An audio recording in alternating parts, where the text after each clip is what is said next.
Hey everybody, and welcome to TNR Live. I'm Grace Seegers, staff writer at the New Republic.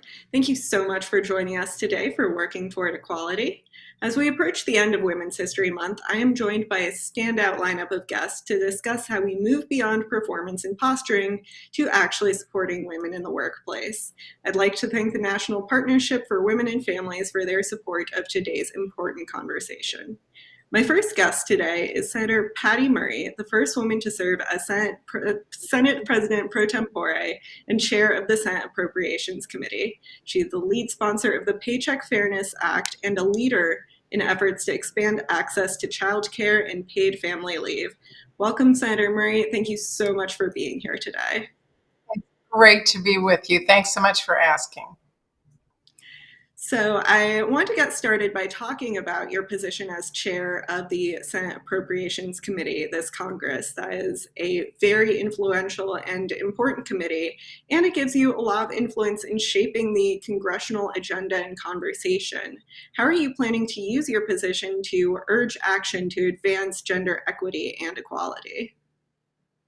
Grace, I have been talking about the issues affecting women since I came to the Senate many years ago.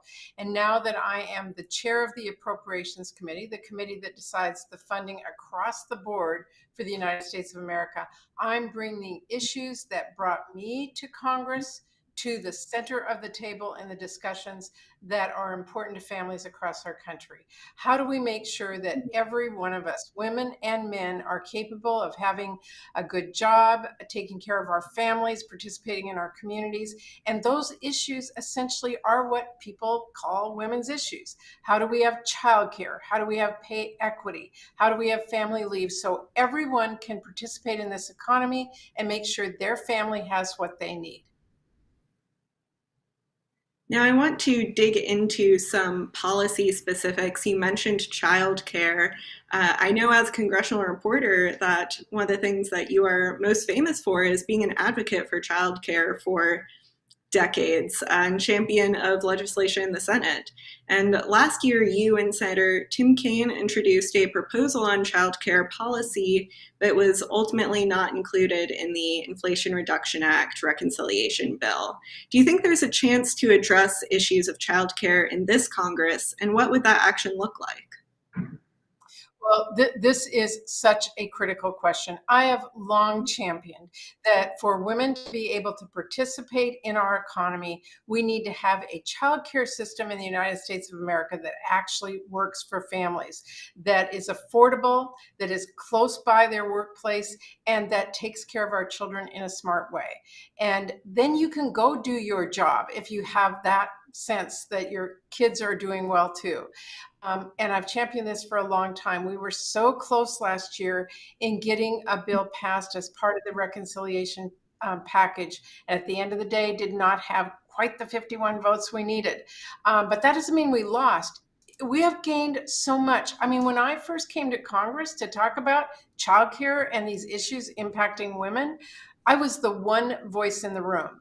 And oftentimes when I would ask people, please help me out, speak up, they would say, don't want to bring that issue up because my boss might think that this is a problem for me and I won't get promoted or I won't get hired. So I want to be quiet about it. People aren't quiet anymore. CEOs come in and talk to me about the economic need to provide childcare so that they can have employees. Families come into me constantly, communities who tell me they are childcare deserts. They can't grow their community and their own economy because they don't have the facilities. So I believe this issue has come a long way, and we're going to keep fighting till we get it over the finish line.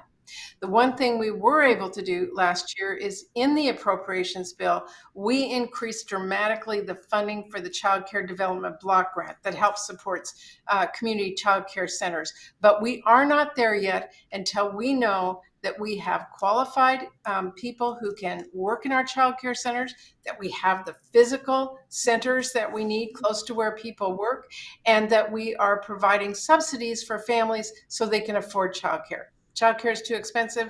It doesn't help you get a job. So we have to attack this from all places. And where we have come from is a silent problem to a highly public problem, to where people across the economic structure are now talking about why this is essential for America to be able to improve its economy and be competitive in a global world. I'm so glad that you brought up when you were first elected and the changes that you've seen, because you were first elected to the Senate in 1992, which was called the Year of the Woman, because for the first time, so many female senators were elected. And it's been 30 years, a lot has changed. So since you've been in Congress, what improvements have you seen for women in terms of pay equity or childcare or these other topics that are traditionally considered women's issues? Oh, Grace, yeah, when I first ran for Congress, I ran because I looked out at the United States Senate, happened to be in the Clarence Thomas hearings, and I went, oh my God, who's there being my voice? Who's speaking out on the issues that are important to me? I don't see anybody who is really talking about the issues impacting families like mine across the country, which is what motivated me to run. Remember, I first got into the politics in the first place, running for my own state legislature, because I was fighting for childcare and preschool in my home state, and I was told by a male legislator that I couldn't make a difference. I was just a mom in tennis shoes. And I went out and I fought hard, and we got that program funded along with a lot of other families. And that being put down as just a mom in tennis shoes has motivated me my entire career to fight for those moms and dads in tennis shoes and all kinds of shoes to have a voice at the table. And that is the big difference that I see now. Before I was here, there were 2 women in the United States Senate. Year of the woman, the year I was elected, 6 women. We now have almost a quarter of the Senate as women. So every hearing, every space that we're in, there are women at the table. Now, why is this important? Because this is an issue that women are not afraid to bring up. They know that unless they talk about it and bring it up and fight for it, it won't happen. And now, by the way, we're having men echo what we're saying because they realize how important this is. Tim Kaine co-sponsored this with me in the Senate last year. So we have broadened our support, we've broadened the issue, and we are talking loudly about it. So that is what will get us across the finish line at the end of the day. I am someone who often wears tennis shoes while in the halls of Congress, so I personally have appreciated your leadership just on the tennis shoe front because it makes it a lot easier for women reporters and women members of Congress to be able to wear comfortable shoes in those marble halls. So I also meeting to meeting, not miss votes and everything else. And my tennis shoes have not just worn me well politically because people identify with that, but because I can get to where I need to be in a really job that requires me to be in a lot of places. Yes, and I appreciate that as someone who has followed in your tennis shoe footsteps. So I also wanted to ask you about the Paycheck Fairness Act, which you reintroduced earlier this month. Along with access to childcare, we know that the wage gap plays a significant role in workforce gender inequity. So how do we address these issues and make it easier for women to enter and then advance in the workplace? The paycheck fairness is such a critical issue. Everybody needs to understand that when you get paid less than your counterparts, that affects your family, how much you can spend on things. And it's not just not fair, it's an economic issue. Now, I remember many years ago introducing this for the first time with Senator Barbara Mikulski, one of those 2 women who was here before me, no longer with us, but she is at my back still every day fighting for this. Because if you don't get paid for the same job, the same wage as your male counterparts, you bring home less to your family. It means you might not be able to buy that pair of shoes for your kids or send them to college in a way that you want to. But over a lifetime, when you have earned less every single year, that affects your retirement and how much you are able to take care of yourself in your senior years as well. So to me, this is a critical part of our economy, making sure that people are paid equitably and equally so we can all be what we need to be for our families, our communities, and for our future. So, paycheck equity and childcare, these are such important issues. But we are in a Congress right now where the Senate may be controlled by Democrats, but the House has a Republican majority. So, if there's anything that happens on these fronts, it's going to have to be bipartisan. Do you think there are any particular areas where there could be bipartisan support? And do you have hope of something actually coming through this divided Congress? Well, what I intend to do as chair of the Appropriations Committee is to put this on the top of the agenda across the board. Look, I had a conversation with Secretary Raimondo, Secretary of Commerce, a few days ago about how she is using funds that is going out. We passed the Chips and Science Act. We're starting to build facilities here to produce chips. As part of getting those grants, she's requiring those companies to tell us how they're going to have a child care or take care of the children of their workers. So we are broadening this in many ways. And there's, I think, real hope to get things done like that, to make sure that we are supporting funding in as strongest way as possible. Are we going to get the big policies done with the Republicans in the House who don't even want to do a budget? It's going to be tough. But you know what? You win when you're here, when you're fighting for something, and when you don't give up. And that is what I intend to do. I think something that viewers may not realize is that this year marks the first time that the chair and ranking member of the Senate Appropriations Committee and of the House Appropriation Committee, all four of you are women. And there have been a lot of news stories about that. And at first it can seem perhaps a little trite to say, well, having women in those positions makes difference, but I think it really does make a difference to have four women of both parties making those critical decisions about funding and appropriations. So does that element of this conversation factor into how you're going to be approaching appropriations for the next couple of years? I think there's a tremendous opportunity with four women at the top of the Appropriations Committee in Congress for the first time for us to really focus on these issues that affect families in our communities every single day. Look, being in office and fighting for policies, you bring your lived experience and who you talk to and what's important to you to the table every single day. Men understand this issue, but it's not one that they bring to the forefront the very first time.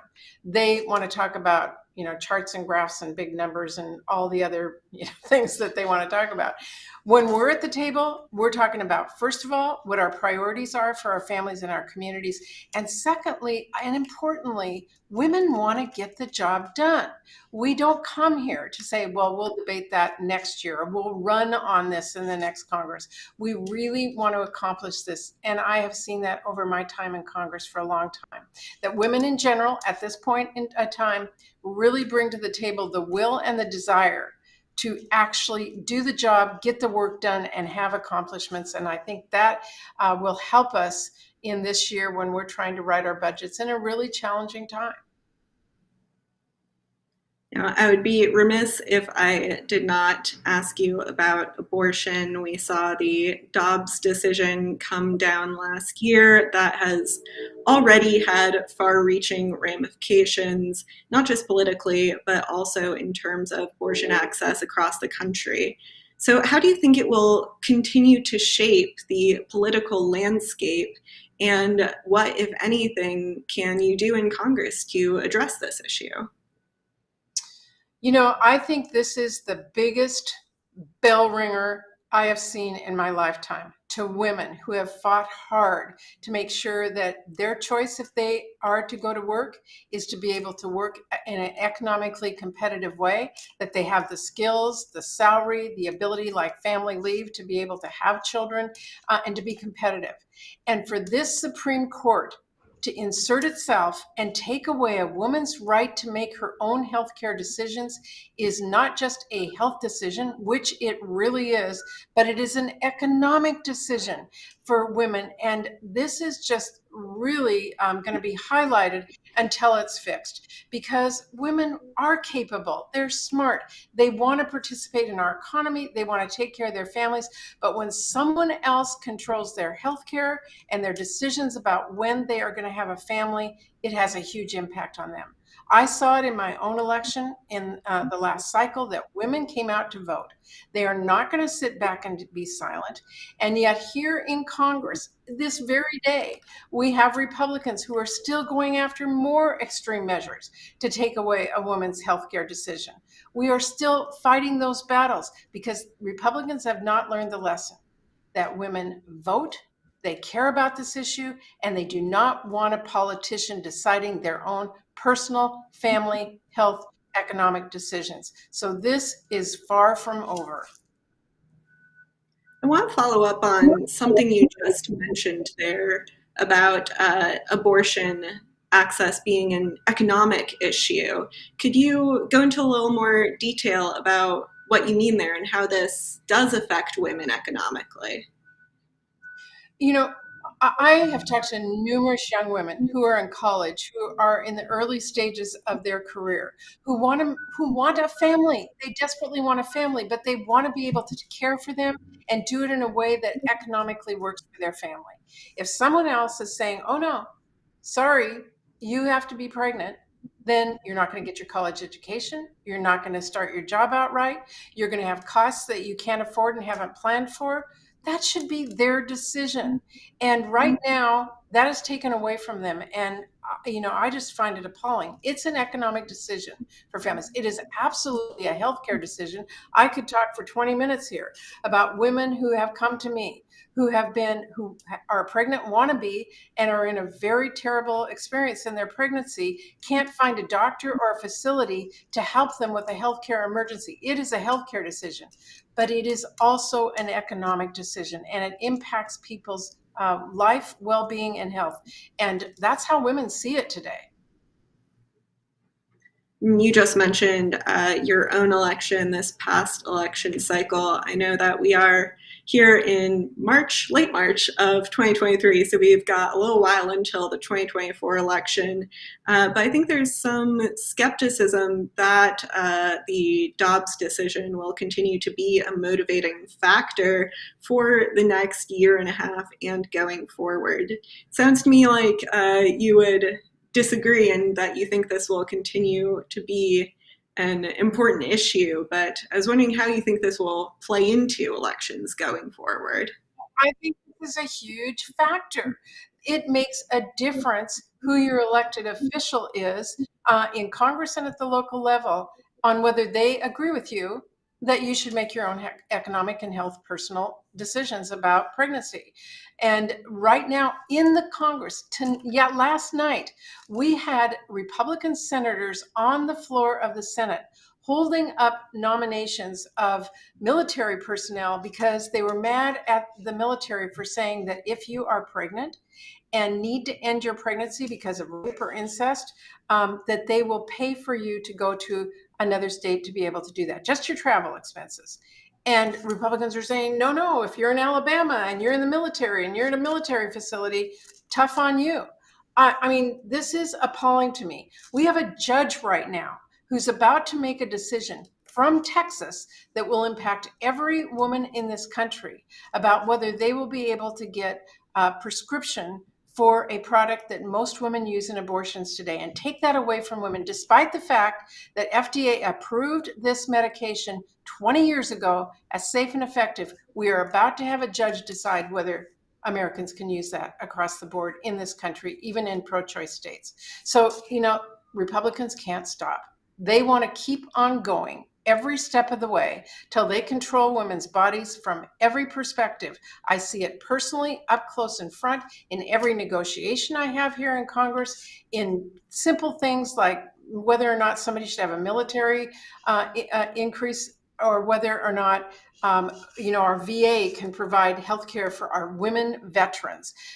This is not going to go away because I will tell you, I see Republicans whose sole role and sole goal in their personal life is to take away women's rights at every step of the way. And we have got to step up and fight back in the same passion. That's what I'm doing, and I think that's what voters want. believe I have time for one more very quick question. I want to ask you, there's a bipartisan task force in the House that is working on paid leave policy. And I know that you have a lot of disagreements with Republicans, as you have just been outlining. But do you think that paid leave may be an area where there could be action on a bipartisan basis in this I would Congress? so love to see that. That would make my day. And that tells you how this issue has changed in the time I've been in Congress, where there's actual discussions with Republicans and Democrats about a paid leave policy. Now, I want to make sure it works. I don't want it just to be words on a paper, an empty promise, and that takes work and it takes good policy. But this is an issue that when I first came to the Senate 30 years ago, we passed the first bill I passed when I was here and helped pass. Ted Kennedy was the lead co-sponsor, was unpaid leave. So we have that today, but it doesn't do anybody a lot of good if you don't get paid. They need to make sure that people get paid in order to take care of a child when they're born or a sick relative who, no one should have to make that choice. And we have seen that this policy makes a difference for businesses, for families, for communities. Let's respect people when they have a child and make sure they have paid leave so they can bond with that child and do the critical things they need to do to have that family get started. I would love to see bipartisan work happen on this, and I will keep working every day to make sure that that is a focus we can all work towards.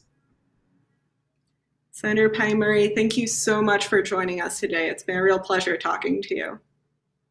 Thank you so much. Really appreciate it. All right, and now for our sponsor spotlight, I'm going to hand it over to Michael Caruso, CEO and publisher of the New Republic. Thank you, Grace. I'm joined today by the president of the National Partnership for Women and Families, Jocelyn Fry. Jocelyn, thank you for joining us today and for your support of our program. Well, thank you for having me. Let's start with the mission of the National Partnership for Women and Families. Tell me a little bit about your priorities as president. What's your vision for leading the organization moving forward?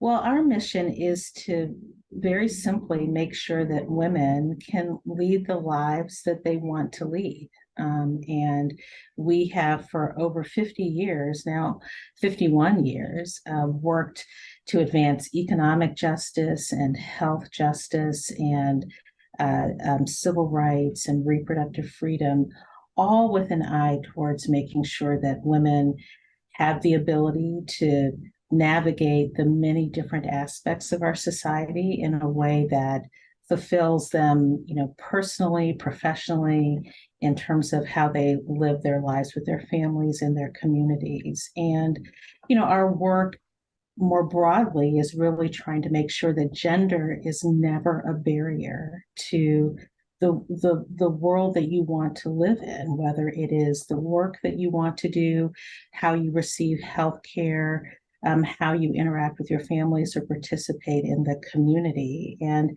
that has always been our work. But I think at this moment in time, I'm really interested in making sure that as we have big conversations about our economy, about healthcare, about civil rights, and what equity really looks like, that women, and even more particularly women of color, are centered in that conversation, that women should never be an afterthought, that you can't talk about how the economy grows and how it works for our nation if you're not talking about women as integral to that progress and integral to that economic growth. We can't talk about what a healthy economy, a healthy environment looks like without women in the center. So for me, our work is really very intentionally focused on making sure that every policy conversation that we have has a deep understanding of the diverse experiences that women bring and why they're so important to really the progress that we want to make as a nation. Let's dive into that just a little bit more and talk about removing the barriers that prevent women from fully participating in our economy. What solutions are needed to make that happen? Well, I think it starts with understanding what are the real experiences that women, and in particular women of color, face in our economy. They often are paid unfairly. Their work is devalued. Because they have caregiving responsibilities, they are expected not only to work, but also to care for their families. We have longstanding stereotypes about women and the work ethic they bring, the capacity, the skills that they bring. And we have largely segregated women into certain types of jobs. There are jobs that are predominantly female. They've always been predominantly female. And there are jobs that are predominantly male that have always been predominantly male. And it is hard for women in particular to crack into those jobs that are often higher paying. So that's the world that we have lived in. And for many women of color, the world is even starker because they experience it through the lens of race and gender and ethnicity and many different factors. Same is true for women with disabilities. So once you understand their reality, then you can fix it. There are policy solutions to make sure that we're getting rid of pay disparities and eliminating pay discrimination, that we have more pay transparency, that people aren't able to hide behind sort of pay practices, that we have more visibility into what people are doing. There is work that we can do to ensure that women have a fair chance to access better jobs with better pay, even if they've been traditionally male. There are things that we can do around work-family policies, increased flexibility, paid leave, all of those things to help folks navigate their caregiving responsibilities without having it derail a career. So there are policies that if we adopt them, not only will they help women of color, help women more broadly, they will help everybody actually navigate our economy. And the last thing I would say is that we know from our recent history and really over decades that when women are participating in our economy grows faster, we have higher GDP. So it helps us in terms of our overall economic growth and our ability to be a global competitor. So that's why we need to actually focus on women, because it makes our nation stronger. Well, thank you for that answer. The National Partnership just released a major report on America's maternal health crisis. Can you discuss the partnership's work on this issue and your broader work on healthcare?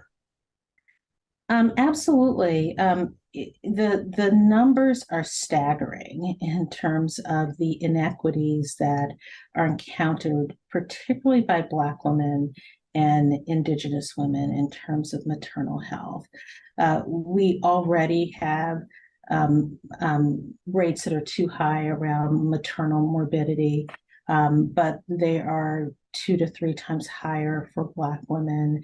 And there are solutions that we can adopt to actually fix the problem.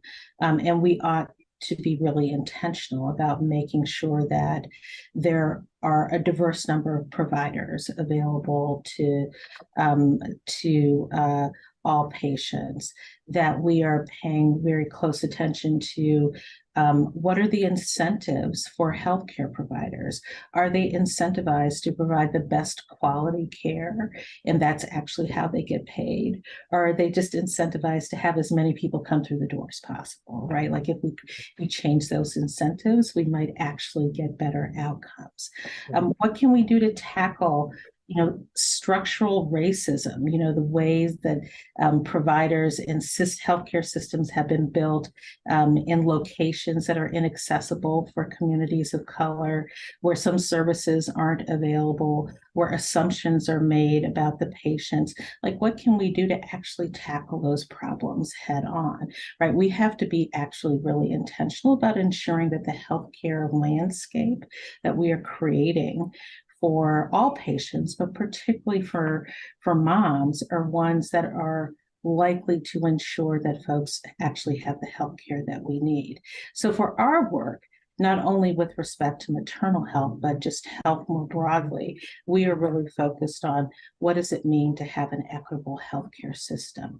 What does that mean in terms of how it's built, how people can access services, the full scope of services that they can access, the providers who give those services and deliver those services, and how we actually measure quality and success. If we center equity in that conversation, then we will create a healthcare system that actually works better and works for everybody. So for us, that's our priority. And we work at it at all different levels, both from a system standpoint, also in terms of how we actually meet the needs of patients on the ground. Let me ask you one last question. You're the first Black woman to lead the national partnership. Can you share what that experience has been like for you? Well, it's been a terrific opportunity for me and one that I feel enormously privileged to have. I will say, as many people know, that the women's community and the women's movement writ large has historically been perceived of as a movement that is primarily for white women, and often white upper middle, upper income women. That hasn't really been true in terms of the folks who have been advocating for women's rights and opportunities for women, but it has been a public perception. And I think it is important for us to understand that if we are about the business of doing the work in support of women across the nation, it is one that we need to understand must be work that is rooted in the diverse experiences that women bring to the table. That it requires us to understand the unique challenges facing Black women, Latinas, Native women, Indigenous women, AAPI women, LGBTQ women, women with disabilities, all of the above have unique experiences.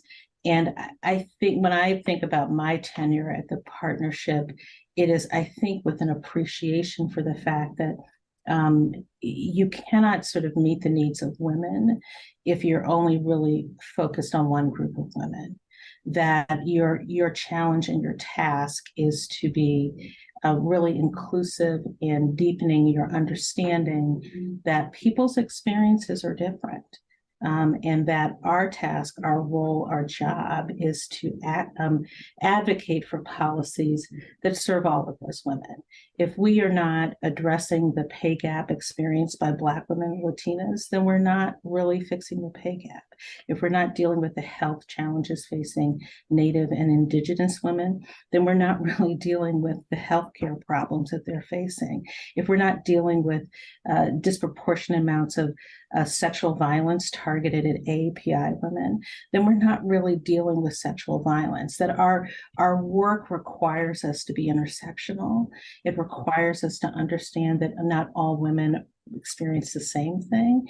And it requires us to do the hard work to make sure that the solutions that we come up with actually work for the women that we say we represent. So for me, that's why my role is important, why it is important to have diverse leadership, because we need to understand that leadership looks different.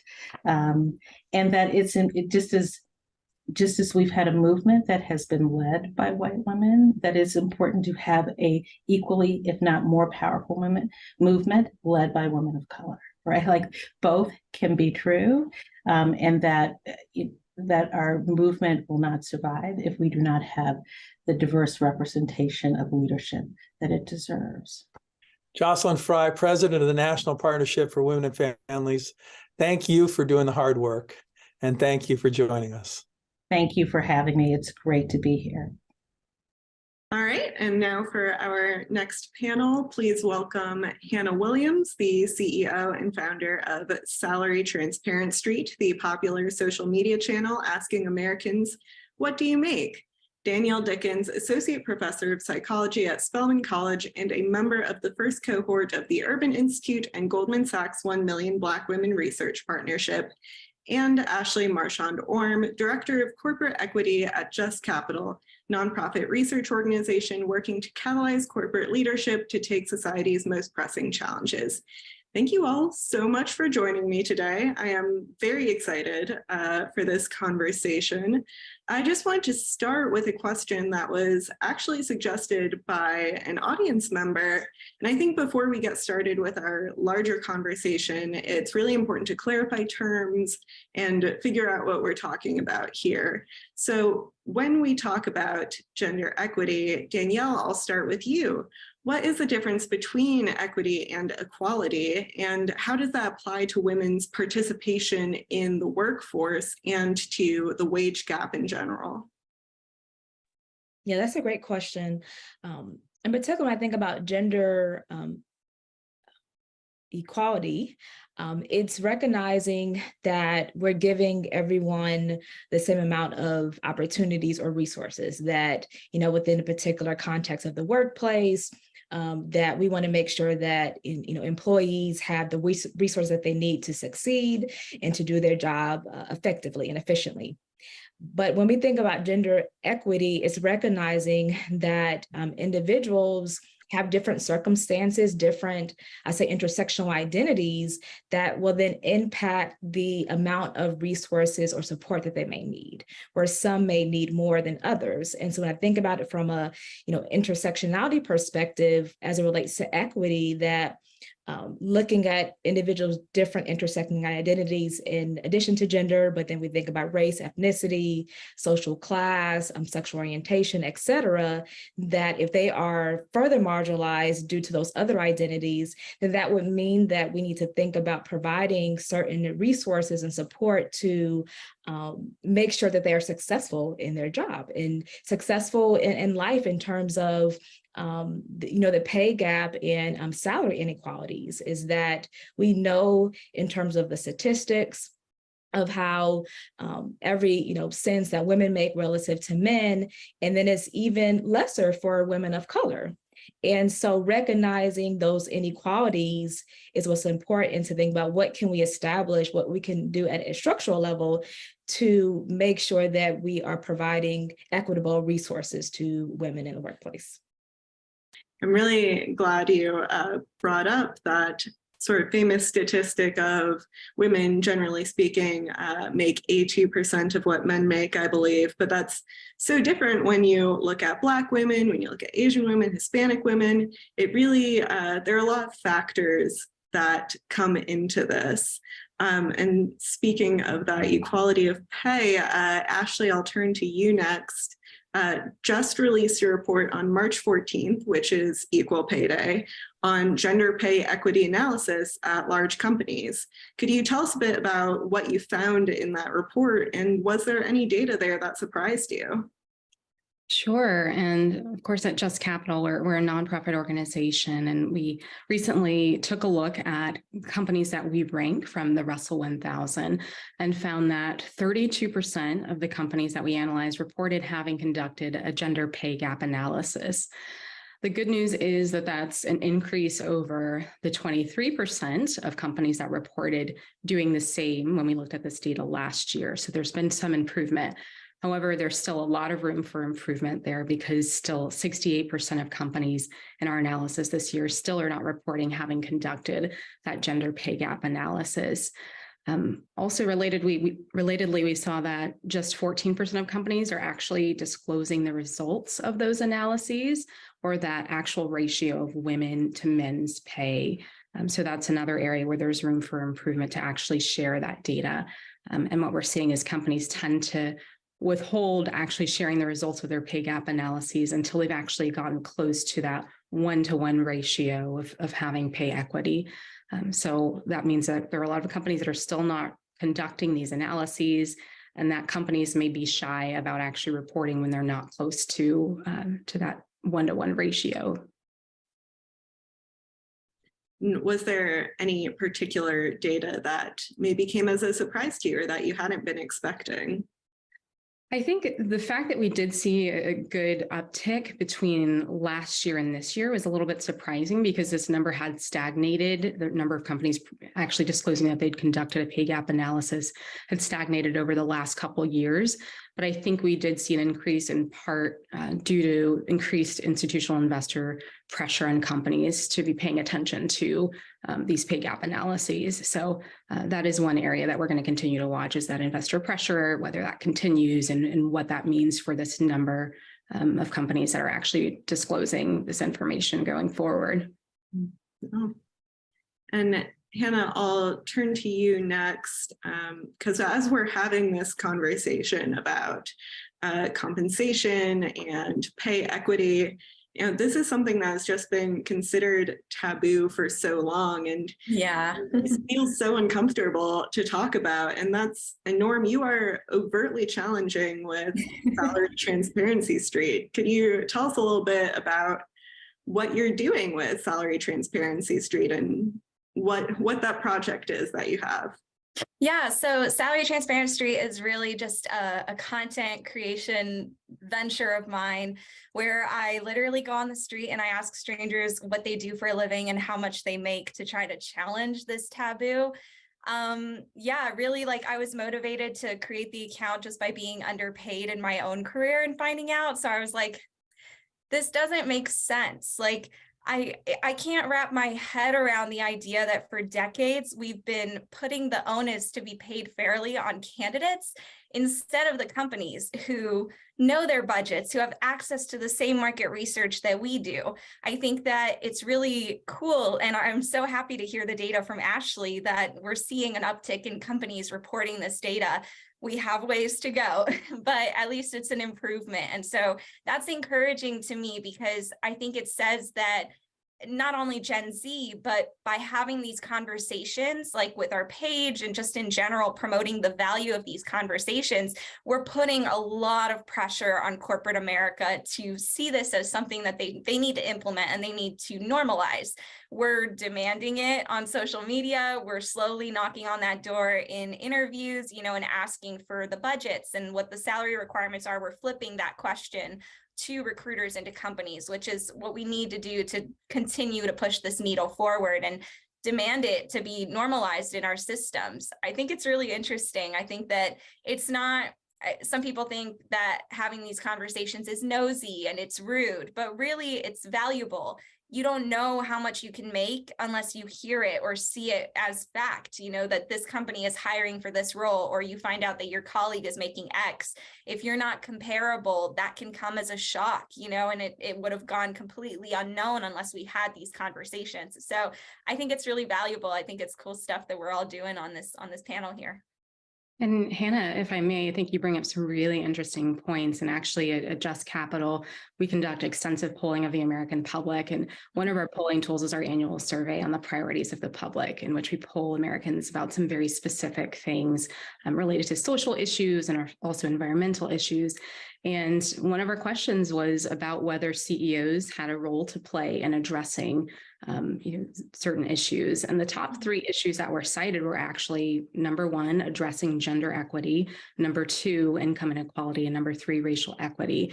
So when you think about the breadth of issues that the American public cares about and what they think corporate leaders and CEOs specifically should be paying attention to, this is right within the wheelhouse of those priorities. I love that. That's music to my ears. I'm like, let's keep going. It's working.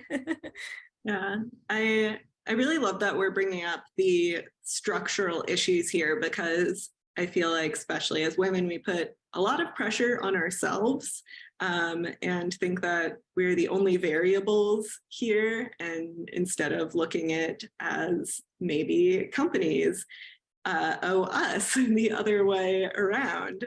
So this actually is a great launching pad for my next question, which was for all three panelists. We'll start with Ashley. What are some policies that you believe could improve gender inequity in the workplace? So whether implemented by companies on the company level or imposed by the state or federal government, what are some changes that you think could be made to sort of transform the structure that we're talking about here? Yeah, it's a really good question. And, at Just Capital, we engage a lot with corporate leaders. And one clear practice that comes to mind is, we were talking earlier about the importance of transparency and being able to know whether companies are actually conducting these pay gap analyses. So that's important, as I would say, companies need to be thinking about how they can actually be more transparent about whether they're taking the right steps toward closing the gender pay gap. I would also say that it's important to ensure that as companies are looking at their pay data, that they are disaggregating it. This gets to some of the things that we were saying earlier about the difference between pay, not just between women and men, but specifically between women of color and men. So, companies need to ensure that they're disaggregating that pay data so that they can know truly how far they need to move the needle for not just women overall, but also specifically Black women, Hispanic women, and then Native women. We just passed Equal Pay Day in March. And if you actually disaggregate it and look at Equal Pay Day for Black women, that date is further along in the year. That's in July, meaning that Black women have to work into July of this year to earn what white men earned last year, in 2022 alone. And for Latina women, that's even further. That's October. And then for Native American women, that's in the end of November. So there's definitely a difference between pay, not just among women and men, but specifically women of color. So I think companies really need to be paying attention to that as well. Danielle? Yeah, those are great. I was going to mention some of the same things related to salary transparency and, some of these structural issues that are happening. It's sexism, right? It's gendered racism. And so how to really tackle those, particularly within the workplace context.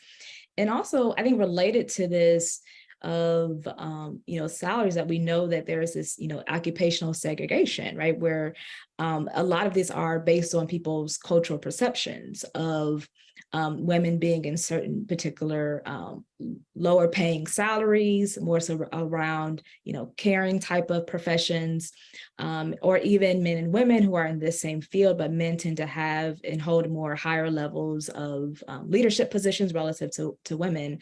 And so a lot of it, to me, thinks about too of how to really tackle and dismantle the glass ceiling for women as a whole, and then for women of color, the concrete ceiling, right? This thing that's even more difficult and tougher to break through. Really think about how do we establish certain programs, whether it be mentorship programs, to ensure that women, and especially women of color and Black women, have the opportunities to reach these leadership positions that will be able to offer them a certain type of salary. And then also, similar to what Ashley mentioned, of mandating that companies do an audit of, as you mentioned, disaggregating it, particularly looking at these different intersecting identities to see what are the salaries that were being offered, and then figuring out strategies to address those inequalities. I'll just piggyback off of those 2 points. I think that they really nailed it. So I just have like small little things, really in the vein of salary transparency, like that's my wheelhouse. So I guess that's where I'll focus. But there is legislation on the books that we're seeing to mandate pay transparency. So I think that that's really a good direction to go. I'd like to see something federal passed instead of statewide, but I'm not a lawyer, so we'll see what happens there. But also, I think that a big part of pay transparency and making sure that people are paid fairly, and that is being addressed with, gender discrepancy and racial discrepancies, is good management. If you don't have a manager who can explain to you exactly why you're making what you're making based on a solid structure, solid data, solid market research, to be able to tell, Tim why he's making X and Karen why she's making X and why there's any type of discrepancy. If you can't explain that well and you don't truly understand it yourself, then you're going to give that confusion onto your employee. And that's where you have this infighting, where people are upset that they're making less and they feel like their pay is not fair.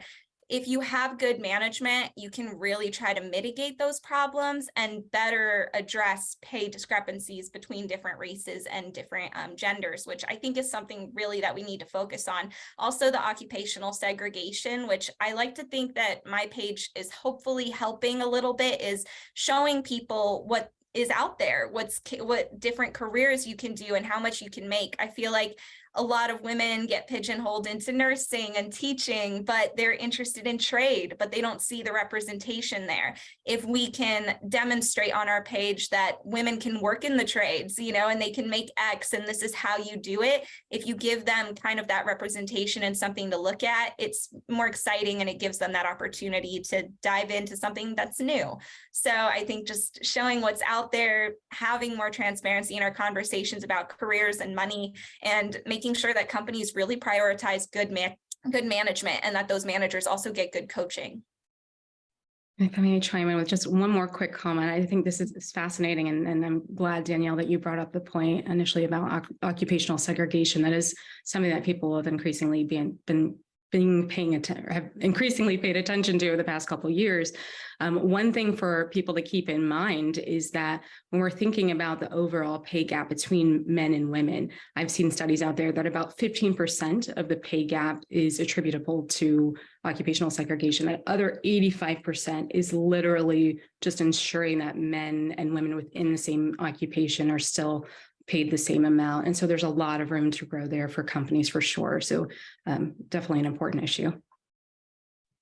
Yeah, I'm just having so much fun talking about this issue, and all of you are bringing up so much good and interesting points that I keep thinking, oh man, I hadn't thought about that before. So this is just a treat to be talking about this so openly as well.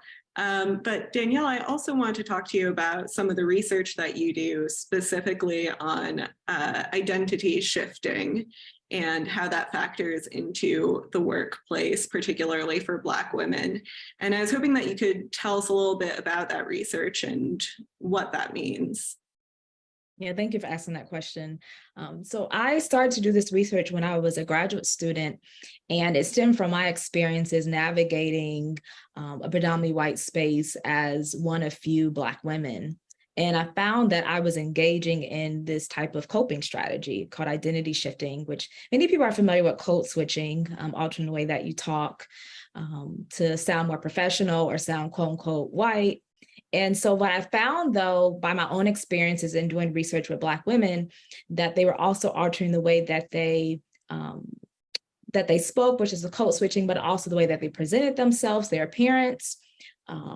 So their hair, their attire, their perspective in different spaces in order to mitigate experiences of discrimination, or in some space, in predominantly Black spaces, to enhance their social relationships and professional relationships with other Black people. And so I looked at this among Black women within their early careers and how they perceive their experiences of shifting. And I looked at the benefits and costs of it. And so many of them talked about how they may alter the way that they talk so they don't appear or sound aggressive, which is a stereotype oftentimes attributed or put on Black women. But they talked about how it helped enhance their cultural competence, but I found more costs associated with shifting. And so many of them talked about how they felt the pressure to be a model Black citizen, a representative of other Black women, other Black people, when they were, in a sense, had this tokenized status, or that they felt as though they couldn't be their authentic selves. And so this impacts many people, especially those who hold multiple marginalized groups, like Black identities, like Black women, and how they navigate the workplace. And in some other ways that Black women resist is being their authentic self and resisting shifting. But this is one coping strategy that Black women may use in order to lessen the outcomes associated with shifting. And some of my research also has found that it is associated with higher levels of anxiety symptoms as well. Yeah, that makes sense. And just to follow up on that, how does this issue of identity shifting then factor into this larger conversation that we are now having about gender equity in the workplace and the wage gap in particular? Yeah, so with the support of Goldman Sachs and Urban Institute, my colleague and I, Michael Whitfield from 9 to 5 organization, we looked at, we did focus groups and we're about to do a survey to look at Black women's perceptions of engaging in salary negotiations. And shifting came up in those focus groups of talking about how they maybe decided not to negotiate their salaries because of not wanting to confirm certain stereotypes about Black women, once again, such as the angry Black woman stereotype. And this is consistent with some of the research in terms of why women or Black people may not negotiate their salaries, because they may experience retaliation, or in a way they don't is going against these traditional perspectives or stereotypes associated with women, for instance. And so So I think that plays a big part in terms of how to, managing these stereotypes, and that may impact Black women's decisions to negotiate their salaries or not. But then also, I think these cultural stereotypes for Black women and other women as well can impact how much salary they're being offered due to these, unconscious or conscious beliefs and attitudes that people may hold, especially when they are making the hiring decisions. Yeah. And I think, asking for a higher salary is just an inherently scary thing to do, even if you deserve it. And that a man would not hesitate, particularly not a white man. It's just such a terrifying thing to embark upon. And Hannah, I want to turn to you next. I was wondering, to the extent to which you see a generational aspect to this, where it does seem, very broadly speaking, as if Gen Z seems to be more willing to talk about some of this stuff openly and without fear. And I was wondering, to what extent you think the generational aspect has been changing the conversation?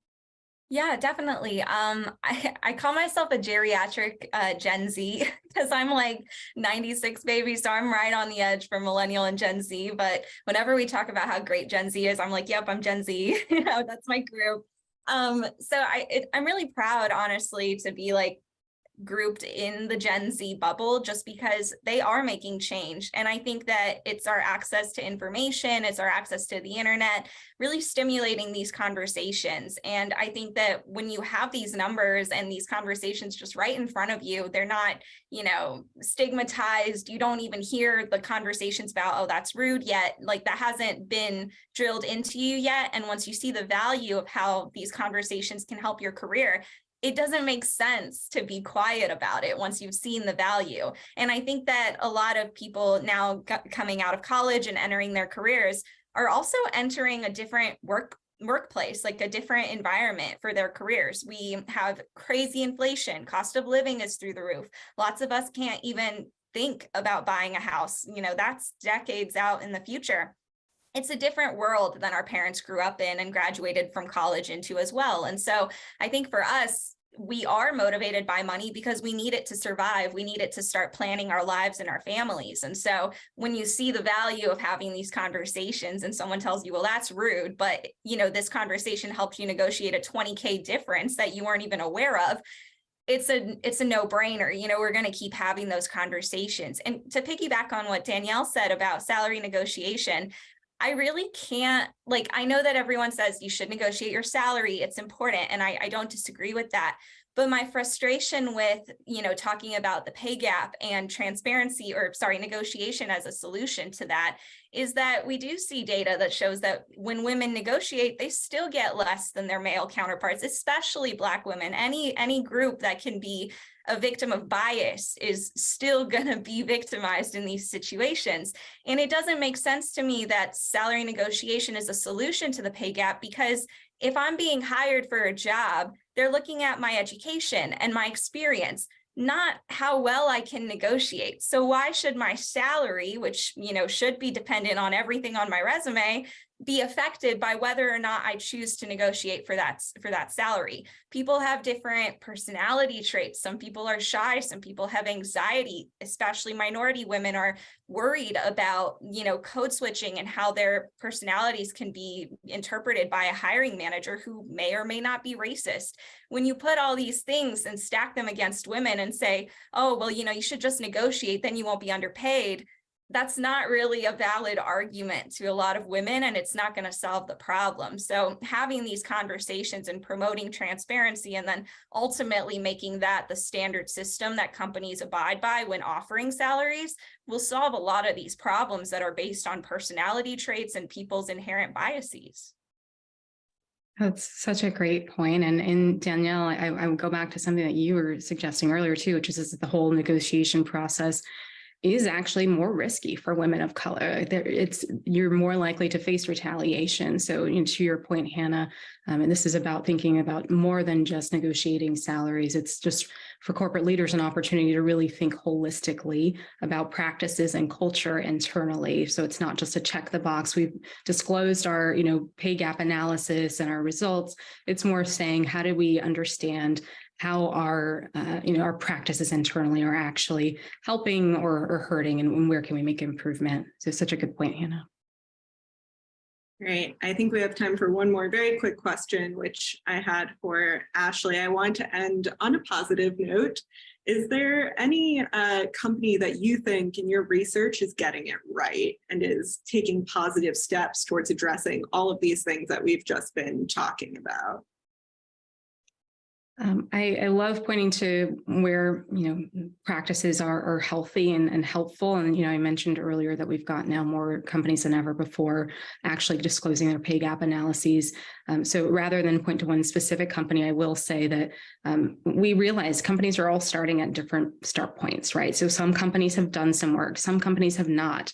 And as we said earlier, we've seen that companies tend to be disclosive about their pay ratios when they're close to having achieved parity. So for companies, what good looks like really is understanding where you are, beginning to be transparent about that and say, even if we haven't closed our pay gap, this is where we are currently, and we have a plan to try to close that pay gap, and here's what it is. So I think really getting clear on where companies are and having them share how they're planning to close that gap is critical. We're talking about significant amount of money for women over their careers. We're talking $400,000 in lost wages compared to their male colleagues, and that number for Black women and Hispanic women is more in the ballpark of $1 million. So we're talking about significant funds here.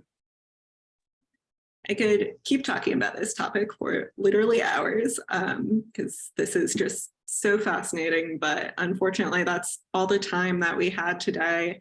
Hannah Williams, Danielle Dickens, Ashley Marchand-Orme, thank you all so much for joining me today. It has been just such a pleasure talking to all three of you about this topic. And to everyone who tuned in today and the National Partnership for Women and Families, thank you for your support as well. We'll see you again soon on TNR Live. You can catch this program and more content on our YouTube channel. I'm Grace Seegers. Thanks so much for joining us. See you soon.